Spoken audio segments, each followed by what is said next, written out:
Welcome to the returning of the Khyber Pass podcast.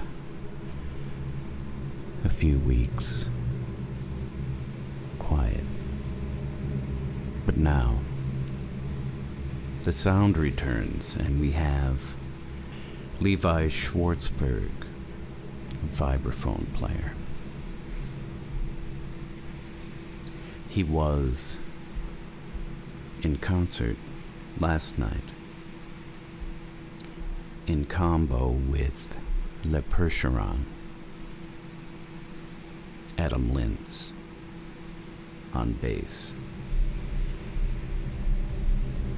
Noah Apovin Baldwin cornet, Corey Healy on drum set, and Levi Schwartzberg. Levi sat down with me, explained and talked and shared a little bit of where he's at.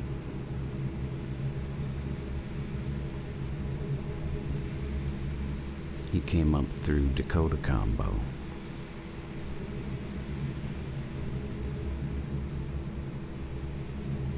Led by Adam Lintz, who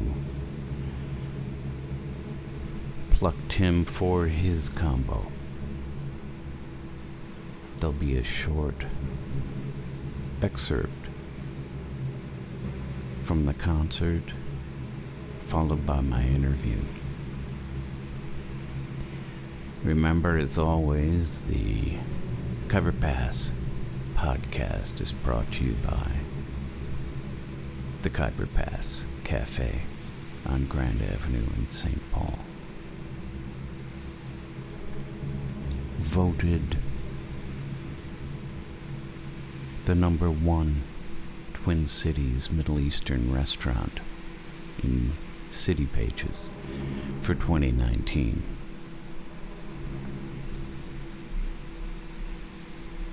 And now, let's move into conversation with Levi Schwartzberg.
Levi Schwartzberg,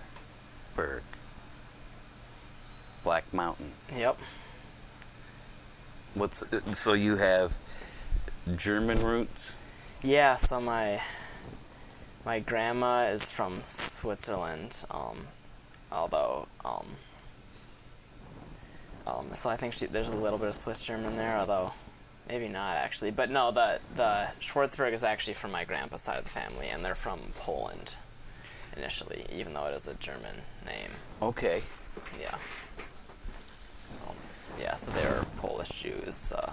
I think, yeah, my grandpa, I think he was born in the U.S., but his parents came here from Poland, I believe. Family history can get a little fuzzy. Yeah. Around Germany. For sure, yeah. In the 40s. If that you have was Jews. Before then, actually. Yeah. So my grandma was in Europe during World War II as a kid, but in Switzerland, I think it was relatively okay. Yeah. Yeah. I mean, yeah, I'm sure it still wasn't great, but no. No. Yeah. But they got the Alps and shit. Yeah.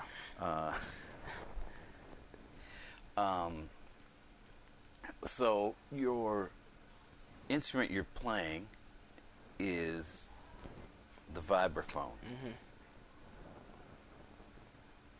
And how does a cat come to that? Yeah, so I started playing piano when I was in 2nd grade. How did you do that? It was a great program at my elementary school. They just offered free piano lessons to the students at my school. So you're 2nd grade, you're 6 years old. Yep. And someone's sitting down and teaching you how to play piano. Yeah, That's and wild. I really enjoyed playing piano all throughout elementary school and middle school. I played a little bit of guitar as well. But then, when I got to middle school, I wanted to be in band because I like playing music. But there's not really a spot for piano in concert band. So it was either, I think we didn't have any tubists. So it was either play tuba parts on a keyboard, which was horrendously boring. Yeah. Or play mallet percussion. Yeah. Which I was much more interested in doing. So I started playing xylophone in middle school, and then when I got to high school. So you're standing in the back in the percussion section. Yep. With all the cats. Now, when you say xylophone, I mean, yeah. Do you mean xylophone. actual wooden? Yeah. Well, it was like the synthetic like wood type of bar. Oh, I didn't know they did that. Yeah. I'm not sure exactly what they're made out of. Maybe like. But it looks like wood, and it's meant to be wood. Well, I think it's supposed to be a little bit pingier sounding than wood on the xylophone. I don't think we had a marimba in my middle school. Now there's an interesting question for me. Difference between a marimba and a xylophone. Well, in a traditionally concert band sense, the xylophone is like kind of more of a plasticky, like sharper, like not as resonating type of bar. Okay. Whereas the marimba, especially if you get a real wooden one, just has that really warm wooden sound. But xylophone is also sort of a term that is like the xylophone family of instruments, which sort of covers a lot of mallet percussion instruments. Okay. But it's not as specific as like using the specific name of like each mallet instrument that's out there. So you went right to that. You weren't playing like a bell set and have a snare and shit, but you were. Yeah. So I didn't actually. I think I might have played bells once or twice in middle school, and in high school I did all of them because I would just play the mallet part and I would play the vibraphone part or the xylophone or the marimba or the bells or even chimes I played a little bit of. Oh, okay. Which is a little different, but yeah, and that was sort of my introduction to mallets. But I still didn't play mallets as my main instrument until about sophomore year of high school. I was still focusing on piano. Okay. Yeah. And then sophomore year in high school, you made some shift in your mind, and so I really love playing piano, and I was pretty good, but I have always been a little bit more interested in playing melody, I think, than playing harmony. And vibraphone to me struck the perfect balance of, it was like a little bit more in front than the piano in like the group mix, and that I think suits me better as a musician, as an improviser. And in addition to that, I like being able to stand up and play and not have to sit at a piano. Just the increased physicality of the instrument, I think, also suits me. Right. So you like that feels right. It resonates with your I think that ways. Like being able to move around a little bit just like helps me channel a little bit extra creativity. Solid. Yeah, I can feel that, man, because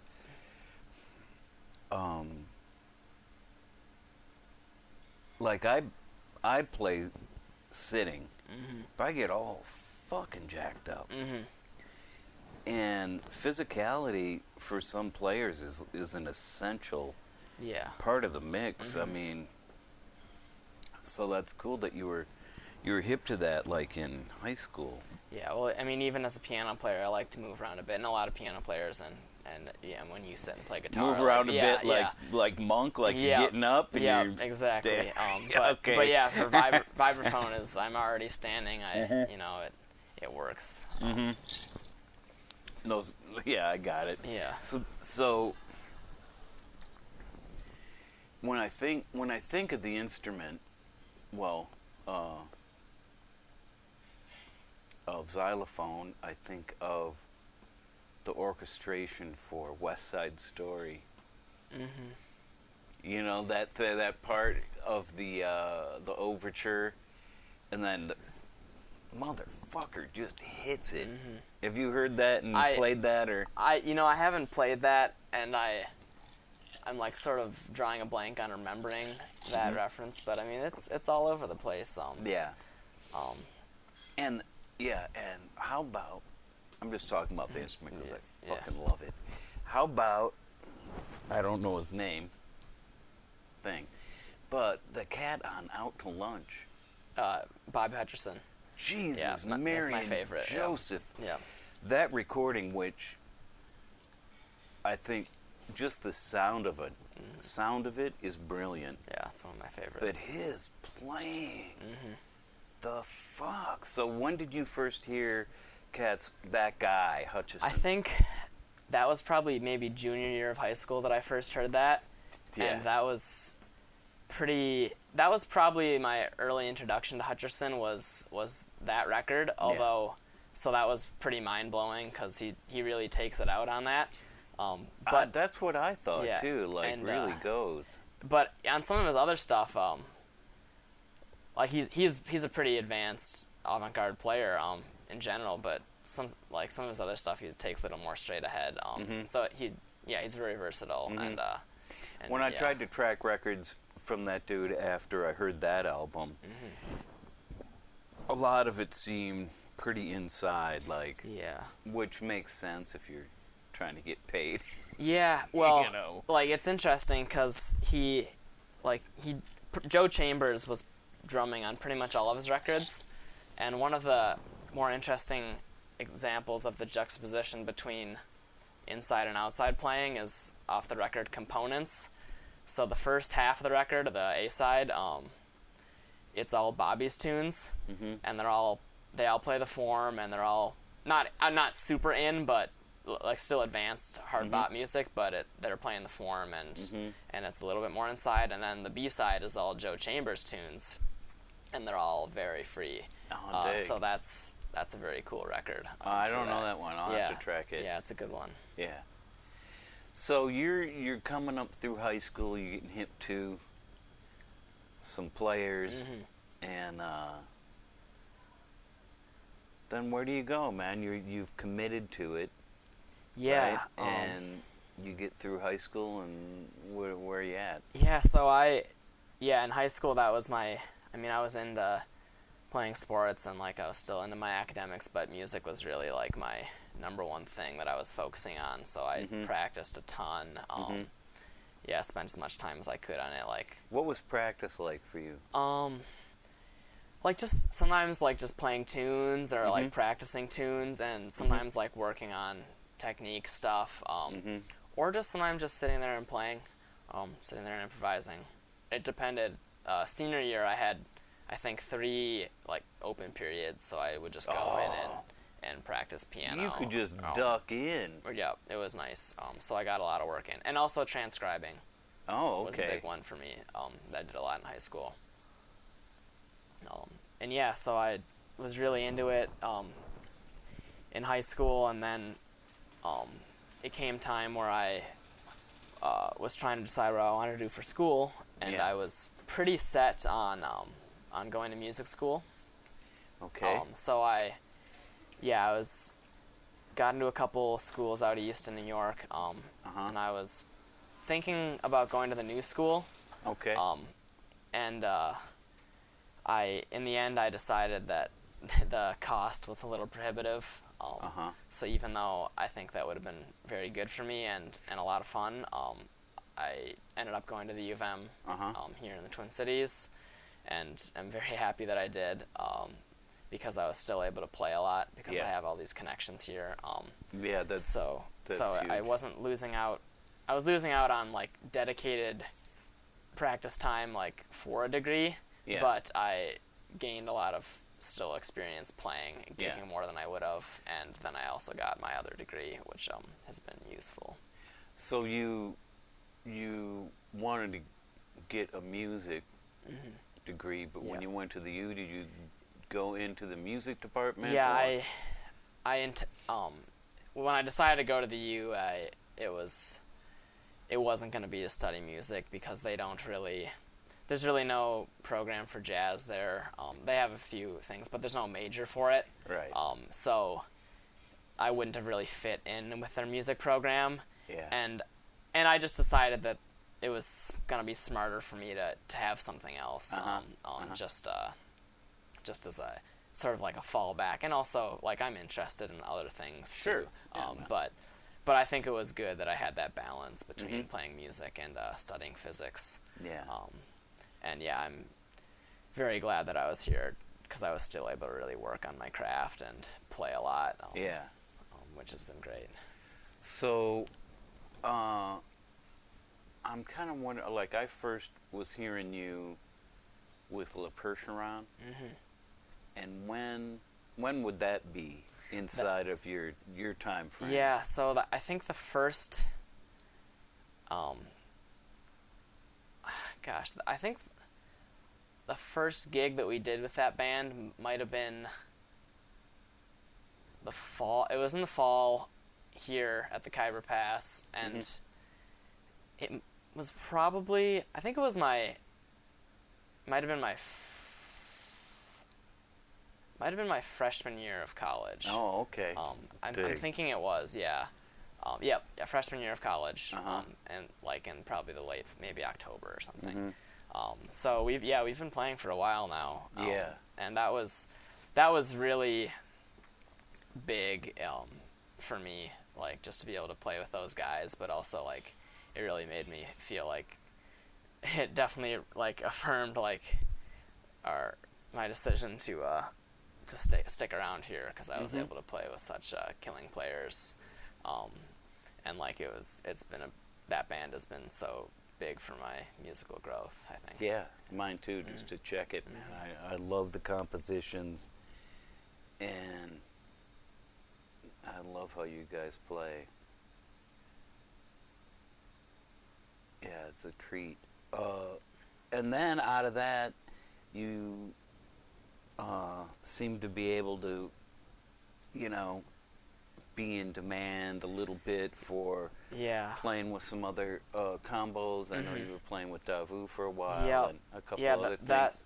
How I've been, basically by playing with Adam, that's sort of connected me to two or three other people, because I think when the first time we played at Steve Kenny's series at the Black Dog, Steve already knew me, but I sort of got more on his radar, so then I started playing with Steve a lot after that. Oh, okay. And then I played with Davu through Steve, and then Davu immediately, we started playing pretty soon after that, and then I've been playing in his group for the last, almost 2 years now, or maybe over 2 years now, actually.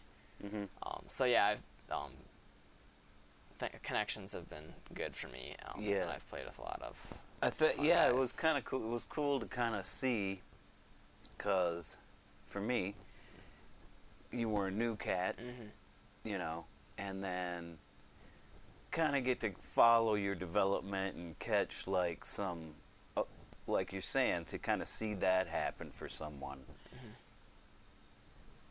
who's being in the flow, you know, and being open to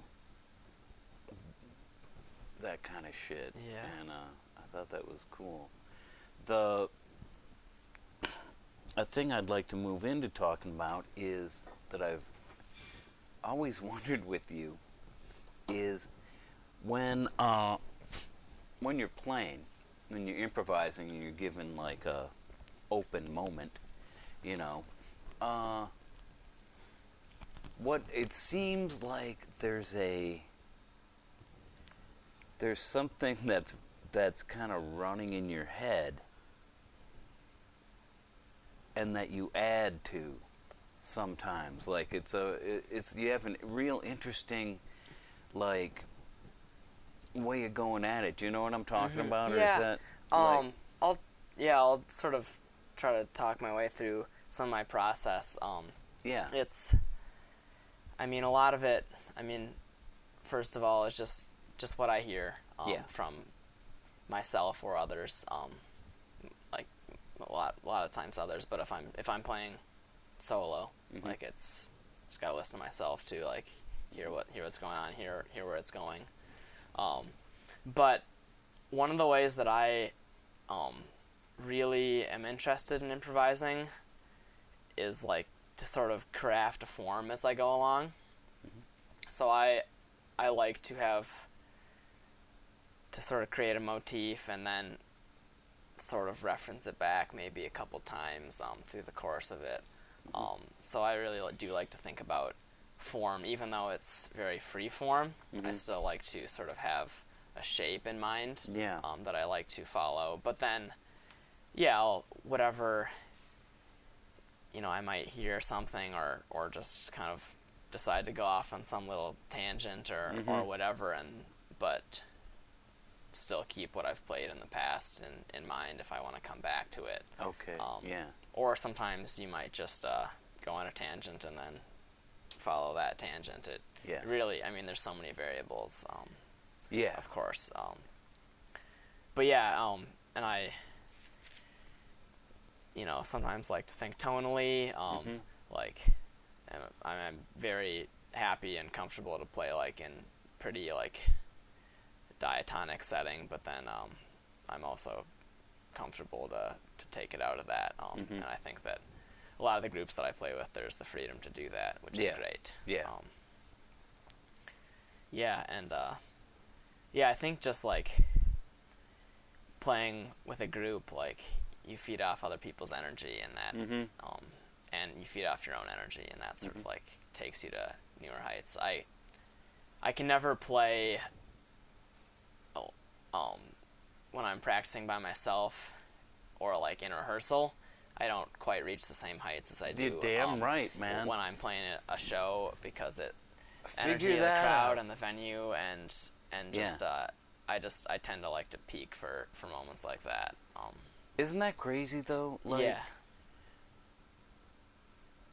Because there's this idea of that your playing exists, well, at least I used to have this idea, apart from and untouched by perception of the other, of what you're doing. You know, I always thought, like, the music is very separate from whether you're at home playing or you're at a concert. But then it's not true. There's a real thing that happens in front of folk. Yep. And yeah, that's something beautiful. Yep. That was hard for me to admit to for some reason, but yeah, well, I mean, I think music's generally meant to be performed. Yeah.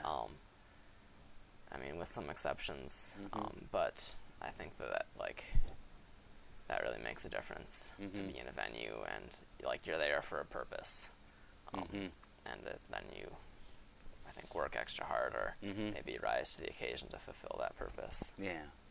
And you're cat when you're playing that. It's interesting to hear you play, and that you're so, it seems, so very like present, that I feel like I can check you deciding not to do something. Like, you're gonna do something, a phrase, or but then, no. I love that, man. I love that presence. And talk about that a little bit. Yeah. Like, what happens inside of that moment for you? I mean, it's really just about listening where the spaces are, and maybe you think that a space is coming up, and then it doesn't come up, and then you have to have the presence of mind, maybe not to play, or play. I mean, you know, it's really just about making split-second decisions, but you can. Yeah. They don't have to be split-second decisions. You can sort of be planning things out ahead, and then react. You can sort of have a couple different options maybe that you're thinking along, and then you go with the one that seems best. Yeah. I love hearing that, man. I think Davu plays like that a lot. Yep. And I think that with maybe with like percussion instruments, like with Davu or myself, it's maybe more obvious that you can see someone doing it because there's it's so physical. Holding, and it just. And then I feel that when I'm checking you, or other players who are like that. But speaking of, I'll just in closing, so you can set up and do your stuff. You ever sit behind a kit? I have, a little bit, and I would say I'm mediocre. I mean I have like. Is that a harsh mediocre, or is that? Well, I have like the musicality to like play okay, but it's just a question of not having had the time to like actually have any technique really. So nothing really translates really. For sure it does. Like I'm sure I'm probably better than like a horn player who's sort of like equally on my level just because I'm used to striking things. Right. But I haven't worked enough on my technique to be like any good. I guess I could probably play something like very atmospheric and be musical with it. Yeah. But I couldn't like swing at 250 for and sound good. But I mean that's great though. That's I mean I guess that's not too surprising. But no. It's cool to hear about. Well, Levi, thank you for taking the time for the Khyber Pass podcast, and I'll let you get to setting up and maybe getting something to eat. Yes, I will do that. All right, thanks, Paul. Yeah.